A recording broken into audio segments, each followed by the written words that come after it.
میں سب سے پہلے آپ کو یہ واضح کر دوں کہ مجھے کسی بات کا خوف بھی نہیں ہے اور کسی بات کا ڈر بھی نہیں ہے. یعنی جب 14 فروری کا یہ مارکا ہو رہا تھا تو اس وقت بھی آپ دربار عالیہ میں حق خطیب سرکار کے ساتھ موجود تھے, مگر آپ اقرار کی آمد کو بھی دیکھ رہے تھے. اور اس وقت نیوٹرل فیڈ بیک ہمیں دیجیے گا کہ آپ نے اس پورے سلسلے کو کیسا دیکھا. چند اختلافات رکھتا ہوں اس بات پر کہ کل جب یہ معاملہ ہوا جہاں حق خطیب حسین علی بادشاہ سرکار کی بات ہے تو یہ وہاں پر جس وقت آمنا سامنا ہوا تو اس پورے موقع پر اس میں کئی دفعہ اقرار بھائی نے جذبات میں آ کر ان کو تو تک کہا, تم تک کہا, لیکن میں اس بات پر اخلاق کے دائرے میں رہ کر حق خطیب حسین علی بادشاہ نے ایک ہی بات کی کہ جناب آپ سید ہیں, آپ شاہ صاحب ہیں, آپ کا رتبہ بڑا ہے, آپ حسینی ہیں, آپ علی کی اولاد ہیں, حضور کی اولاد ہیں.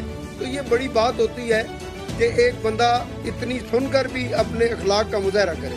نمبر 2 بات, اقرار الحسن شاہ صاحب یہ کرتے ہیں نا ختم نبوت کی آڑ میں بھائی کیا بات کر رہے ہیں. ختم نبوت کی آڑ نہیں ہوتی. ختم نبوت ایک مزدور کا بھی حق ہے, ایک عالم کا بھی حق ہے, ایک جاہل کا بھی حق ہے. یار کوئی تو کریڈٹ دینا چاہیے بندے کو کہ یار ختم نبوت کے لیے کاز کے لیے کانفرنسیں کر رہا ہے.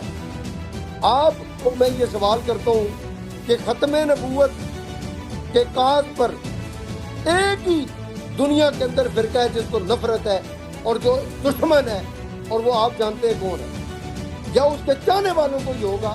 باقی ختم نبوت کے نام پر تو کوئی ایسا آڑ کیا ہوئی ختم نبوت کی. بھائی ختم نبوت کی آڑ کیا ہے؟ پیر صاحب کے اگر پیر صاحب پیر خطیب صاحب اگر ختم نبوت پہ کوئی کام کر رہے ہیں کانفرنس کے انعقاد کے علاوہ یا نعرے بازی کے علاوہ, وہ یہ جاننا چاہ رہے تھے, تو کیا اس پہ آپ کا کیا جواب ہے؟